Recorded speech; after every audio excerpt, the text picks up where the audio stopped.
Police আপনার এলাকার আইন শৃঙ্খলা ঠিক রাখতে পুলিশ বাধ্য। আপনার এলাকায় মাদক, চোরাকারবারি ইত্যাদি রোধ করতে পুলিশ বাধ্য। এগুলো কিন্তু পুলিশের কোনো দয়া না, পুলিশ এগুলো করতে বাধ্য। এগুলো আপনাদের বুঝতে হবে। বিট পুলিশিং এর যে কনসেপ্ট, এটা আপনারা অনেকেই জানেন। বিশেষ করে কমিউনিটি পুলিশিং এর যে কনসেপ্টটা ছিল, বিট পুলিশিংটা অলমোস্ট একই বিষয়, বাট শুধু নামকরণ করা হয়েছে এভাবে যে বিট পুলিশিং। এবং বিট পুলিশিং এর যে কাজ, এই কাজটার সম্পর্কে আপনারা খুব ভালো মতোই অবগত আছেন।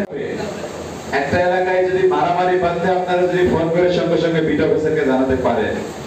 একইভাবে কে মাদকের ব্যবসা করে, কে মাদক চোরাকারবারিতে নিযুক্ত, বা কে কোথায় নারী নির্যাতন হচ্ছে, কোথায় বাল্য বিবাহ হচ্ছে, এই তথ্যগুলো যদি আপনারা সঠিক মতো বিট অফিসারকে দিয়ে থাকেন, তাহলে কিন্তু সমাজের এই যে অন্যান্য যে ব্যাধিগুলো, আমি যেগুলোর নাম বললাম, এই ব্যাধিগুলো কিন্তু সমাজ থেকে নির্মূল হওয়া সম্ভব। আর সমাজ থেকে যদি এই ব্যাধিগুলো নির্মূল হয়ে যায়, তাহলে আমাদের দেশ কিন্তু অনেক এগিয়ে যাবে। কারণ একটা দেশের ভবিষ্যৎটা কি? একটা দেশের ভবিষ্যৎ হলো আমরা এবং আমাদের পরবর্তী প্রজন্ম, বিশেষ করে পরবর্তী প্রজন্ম, যারা একবারে মাদক মুক্ত হয়ে সুন্দর জীবনযাপন করতে পারে, তারা কিন্তু দেশের হাল ধরতে পারবে। অপরপক্ষে তারা যদি মাদকাসক্ত হয়ে যায়, সে নিজেও ধ্বংস হচ্ছে, তার পরিবার ধ্বংস হচ্ছে এবং তার সমাজও ধ্বংস হয়ে যাচ্ছে। ফলশ্রুতিতে আমাদের দেশটাও কিন্তু বন্ধুত্বের দিকে এগোবে। যদি আমাদের পরবর্তী প্রজন্মকে আমরা মাদকের ছোবল থেকে না বাঁচাতে পারি, বাল্য বিবাহ থেকে যদি আমরা না বাঁচাতে পারি, তো এগুলো তখনই সম্ভব হবে আপনারা যদি বিট অফিসারকে সহযোগিতা করেন। বিট অফিসারের মাধ্যমে আমি মনে করি একটা ইউনিয়নে দুইজন অফিসার, একজন সাব ইন্সপেক্টর, একজন এএসআই, একটা ইউনিয়নে দুইজন অফিসার যদি কন্টিনিউয়াসলি যাওয়া আসার মধ্যে থাকে, এলাকায় কারা মাদক ব্যবসা করে, এলাকায় কারা চোরাকারবারিতে লিপ্ত, তাদের জানা খুবই সম্ভব যদি আপনারা সহযোগিতা করেন। এবং তাদেরকে যদি প্রতি মুহূর্তে বিট অফিসাররা যদি মানে দাবরানির করে রাখে, এলাকায় কোনোভাবেই মাদক ব্যবসা থাকতে পারে না বলে আমি বিশ্বাস করি। জনগণ প্লাস এলাকার জনপ্রতিনিধি, বিভিন্ন সমাজকর্মী, এনজিও প্রতিনিধি সহ যত প্রকার সম্মানিত নাগরিকগণ এলাকায় আছেন, প্রত্যেকেই যদি বিট পুলিশের সাথে তাদের সহযোগিতা দিয়ে, তাদেরকে যদি তথ্য দিয়ে যদি সহযোগিতা না করেন, তাহলে কিন্তু এই বিট পুলিশিং এর সফলতা আমরা পাবো না। যেমন আপনারা এখানে প্রত্যেকেই যখনই যে বক্তব্য দিয়েছেন, একটা কথা সবাই বলেছেন যে আপনার এলাকার বিট অফিসাররা খুব ভালো। আমি বিশ্বাস করি যে হ্যাঁ, তারা ভালো বলে আপনারা বলেছেন।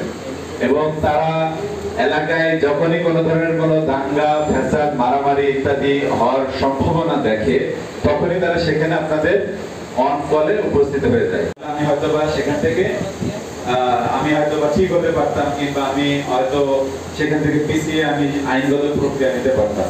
যা হোক, আসলে বিট পুলিশিং এর কনসেপ্টটা ব্যাখ্যা করার জন্য এই ঘটনাটা আমি উল্লেখ করলাম। ধরে আবার ছেড়ে দিয়েছে, তাহলে আপনারা কেন আমাদেরকে জানান নাই? পুলিশ সুপার আছে, অতিরিক্ত পুলিশ সুপার আছে, সার্কেল এসপি আছে, অতিরিক্ত পুলিশ সুপার আছে, থানা অফিসার ইনচার্জ আছে, অন্য পুলিশ হেডকোয়ার্টার্স পর্যন্ত আছে, সব জায়গায় আছে। এবং বাংলাদেশ পুলিশের নাম্বারগুলো এত ট্রান্সপারেন্ট, আপনি চাইলে আইজিপির সাথে কথা বলতে পারেন, ডিআইজির সাথে কথা বলতে পারেন, আপনি চাইলে এসপির সাথে কথা বলতে পারেন, অতিরিক্ত পুলিশ সুপারের সাথে কথা বলতে পারেন, সার্কেল এসপিদের সাথে কথা বলতে পারেন। আপনার স্বাধীনতা দেওয়া আছে, কেউ আপনাকে কিন্তু মানে রাগ করবেন আপনি ফোন দিলে।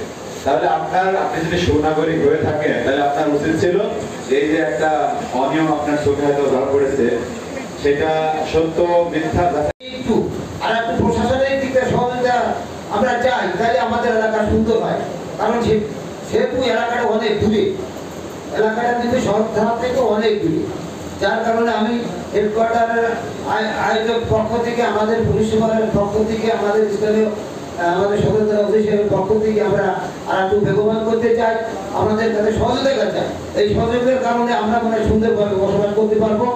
আর একটা কথা বললে, ঈদের সময় একটু রাস্তা বেশি হয়, যদি আপনাদের সহযোগিতা রাখে, আমরাও সহযোগিতা করলাম।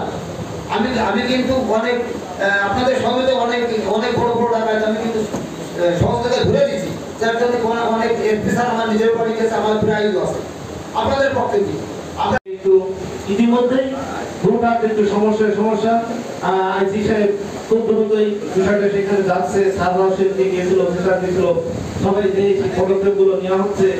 আরেকটা বিষয় কি, যেমন আমি আসার পথেই আমাদের জন্য একটা বড় বন জঙ্গল আছে আলাইপুর স্থান নামে, ওইখানে একটা বাচ্চার সাইকেল বাগানের মধ্যে পড়ে আছে। আমি আজকে আমার জানালো, আমি সঙ্গে সঙ্গে আইসি সাহেবের ফোন দেওয়া মাত্র, মানে ফোন দিতে যতটুকু দেরি, আইসি মহোদয় কতক্ষণ দিতে ততক্ষণ দেরি করা যায়। উনি নতুন আসছে, 5 কর্মদিবস চলে, ওরা উনি ভালো ভূমিকা নিচ্ছে।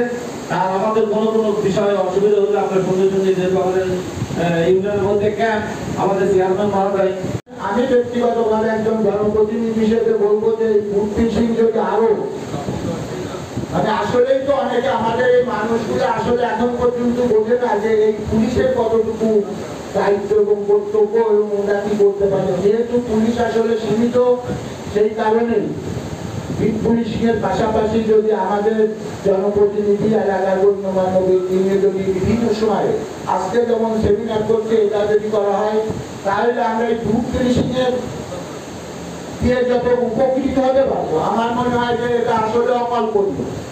তাদের যে বিতরণ, বর্তমান বিট পুলিশিং এর কর্মকর্তাদের যে বিতরণ, তাতে আমাদের এলাকার মানুষ অন্য যে কোনো সময় কিন্তু আসলে খুবই শান্তিতে আছে। একেবারেই মানুষ যেমন পুলিশই জনতা, জনতাই পুলিশ, এই যে প্রতিপাদ্যটা, এটা কিন্তু আসলে ফুড পুলিশিং এর মাধ্যমে কিন্তু এটা অনেকটাই বাস্তবায়িত হচ্ছে।